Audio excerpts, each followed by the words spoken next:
कवि परिचय। प्रकृति के बेजोड़ कवि माने जाने वाले सुमित्रानंदन पंत का जन्म 20 मई सन 1900 में अल्मोड़ा जिले उत्तराखंड के कौसानी गांव में हुआ।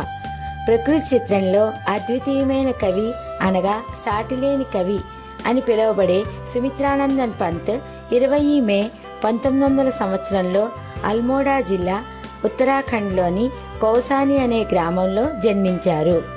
इन्हें 1960 में कला और बूढ़ा चांद के लिए साहित्य अकादमी వారికి 1960వ సంవత్సరంలో కళా और बूढ़ा चांद రచనకు సాహిత్య అకాడమీ, 1961 में हिंदी साहित्य सेवा के लिए पद्म भूषण, 1961వ సంవత్సరంలో హిందీ సాహిత్య సేవకు గాను పద్మభూషణ్, 1965 में लोकायतन पर सोवियत लैंड नेहरू पुरस्कार, 1965వ సంవత్సరంలో లోకాయతన్ రచనకు सोवियत नेहरू पुरस्कारము, 1968 में चिदंबरा के लिए ज्ञानपीठ पुरस्कार दिया गया।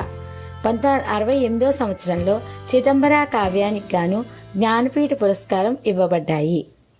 इनकी प्रमुख रचनाएं वीणा, पल्लव, ग्रंथि, गुंजन, युगान, ग्राम्या, स्वर्ण किरण, कला और बूढ़ा चांद तथा చిదంబర ఆది। వారి యొక్క ప్రముఖ రచనలు వీణ, పల్లవ్, గ్రంథి, గుంజన్, యుగాన్, గ్రామ్య, స్వర్ణ కిరణ్, कला और बूढ़ा चांद మరియు చిదంబర మొదలగునవి।